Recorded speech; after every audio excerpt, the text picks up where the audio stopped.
Hey everyone, welcome to Uma Talks with Natalie Romash and Rita Kakati-Shah. Hey Rita! Hi, Natalie. Hi, everyone. Guys, I am so glad to see you here all again. And this is our first Uma Talks this year. And I'm so glad that we are continuing the topic of differences, diversity. And today we're going to talk about decency. At Uma, we treat decency very specially, and we define it as a genuine desire and intention to do good by others. Rita, can you tell us more about this?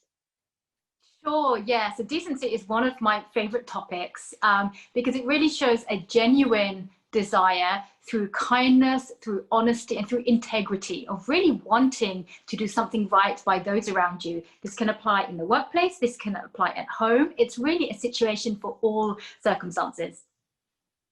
Oh, wonderful. Rita, and it's a very interesting topic. And can you tell us more how to actually become a decent leader? How to think, what to do, and do you have any maybe tips for every one of us how we can do it? Yeah, sure. I mean, I certainly know when I started in the workforce, so we're talking 20 years ago now, IQ was very much a way of measuring leadership and leadership qualities. So that's your intelligent quotient. Fast forward some years from there, then people were more measured by their EQ, the emotional intelligence, the emotional quotient there, and their levels of empathy and their ability to bond with others. Fast forward to now, and you think of IQ and EQ being very important, but there's like a missing piece of the puzzle.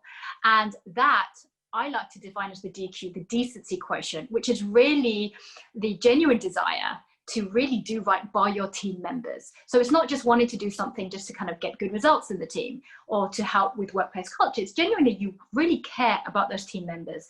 You are kind to them. You have that integrity, that very, very honest desire to help them and want to make their lives better, which ultimately helps you in the workplace as well. Oh, wonderful, Rita. And based on how I personally understand decency, that we can be a decent leader and grow ourselves as a decent person, not only at work, but actually at all the lifetime. And how do you think how to be a decent parent? Because you have two kids and probably you know pretty much about it. So how to understand and how to do what good for them, and at the same time uh, do that like thing that make them happy so they understand that this is good for them. Oh, absolutely. And I think this is the same with all situations. Don't put too much pressure on yourself for starters. Do the best you possibly can. I think in the case of my children, which is the same as in the workplace and what we do at UMA as well, it's very much like genuinely, I have a desire to do what's best for my children. I do it with integrity because they can see that, especially with children, they can see in a second if you are sort of trying to pull the wool over their eyes or you're trying to give them a different sort of explanation. It's the same with children as it is with adults in the workplace. So that's one thing. If I'm trying to get the message across to them or explain a concept to them, I do it with honesty. I try to be as real as I can with them and make it age appropriate. So I try to describe it to them in a way that, makes sense, with pictures or with numbers or with sort of simpler concept to get them to understand, but it's a way that I really want them to benefit from whatever it is I'm trying to get them to do or ask them to do. And that's me being a very decent and caring parent to them. And I think it's the same in the workplace as well, where if you want to be that decent leader to your team, you have to do it on the level that your team are at. You have to often get into their shoes and think, okay, this is their background, this is where they come from. Different messages might reach out to people from different backgrounds. So you have to think about that as a leader as well. So with my kids, they both have very different personalities. So the way of messaging to one of them may be very different to the other one. Oh yeah, definitely. And it's such a thoughtful approach to communication and to build relationships. Yeah. And Rita, with the current state of things, when we do a lot of remote communication, how may we put ourselves in someone's shoes when these shoes can be super far away from us? You're right. And quite often we have deadlines, we're working, people are stressed in different ways. But I think just having that touch point at the start, just to kind of ask that question, how are you? Or wishing somebody festive greetings or something, or being aware that somebody celebrates a certain holiday and being mindful of that and just making a wish about that in advance can make all the difference. So it's just added that, you know, extra 5-10 seconds of caring, of genuinely showing that you care about them and their beliefs as well, which would help you in the long run of getting a bit of remote session. So I think just add a little bit of a personal touch, however you can, for the other person. And that's how you can kind of, you know, get to be that decent leader on a remote call. Oh, I love this approach, because from what you are saying, I feel that to be a decent leader, it's not something like extra complicated or that takes more like effort, but it's actually those small little steps that every one of us can do, and it's literally not that much like time and not some extra multiple miles in order to be a decent leader, but it's more about being thoughtful, about like being present. And honestly, you were just like talking slightly about the evolution of emotional intelligence, of IQ, EQ, and right now is DQ. And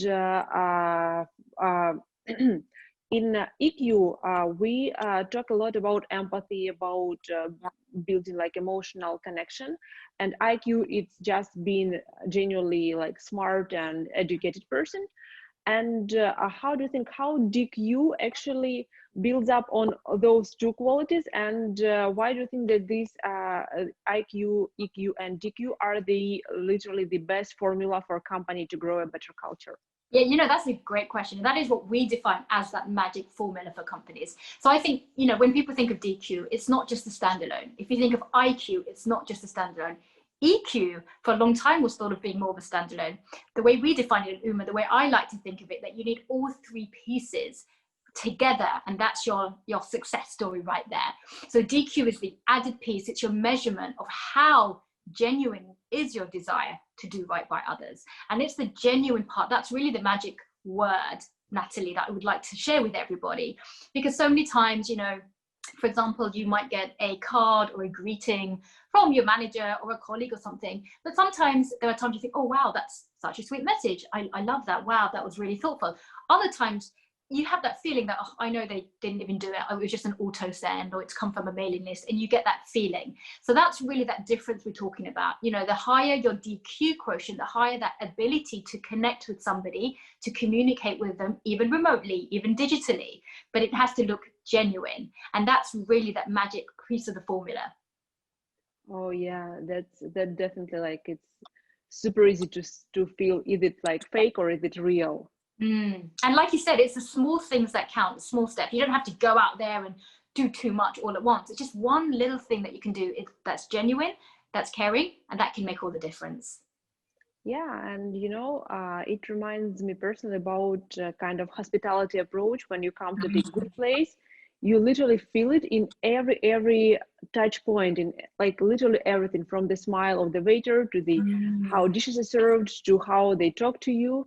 And from my experience, I don't work much at companies' offices, but even like from the website, from their communication, social media, you also can feel it. Is it like real? Do they literally care about diversity, about different people, about different opinions?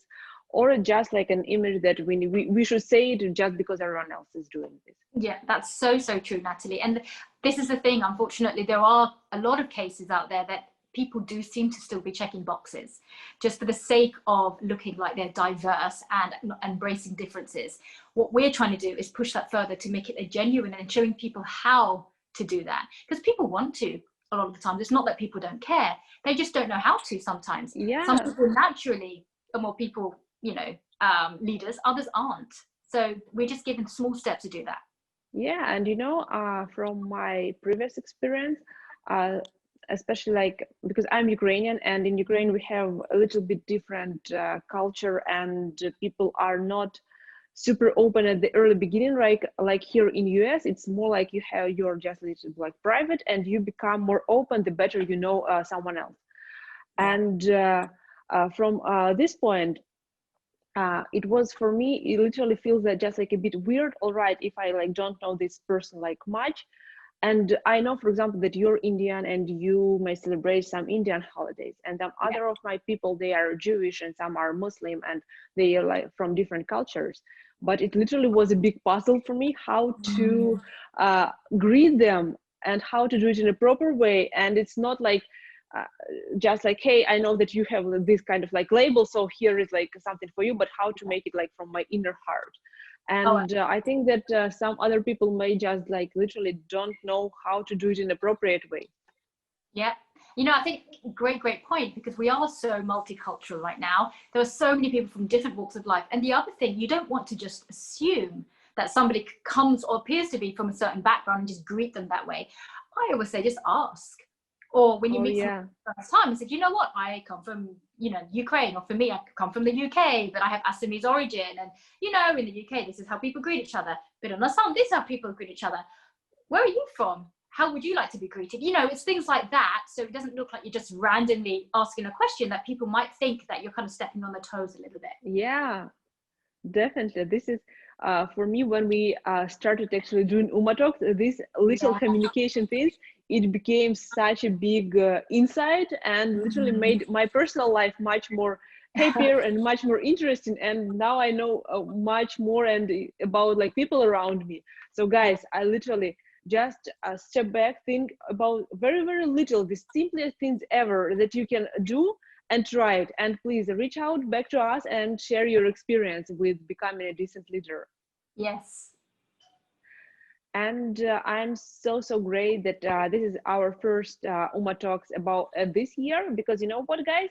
I'm literally very excited to introduce you our next topic. And at our next Uma Talk, we'll talk about resolutions. We'll share best like little advices, best practices, how to do it, how to actually not just make resolutions, but to do it the way that you will end up with doing all your resolutions throughout the year. I love that, because so this is the time. This is the time we talk about how do we make resolutions, but not just make them, how do we keep them? So yes, stay tuned, and please do send us your comments, your questions, and any examples that you have as well. This would be so exciting, Natalie. Oh, thank you guys. Bye everyone, and bye Rita. Thanks everyone. Bye everyone.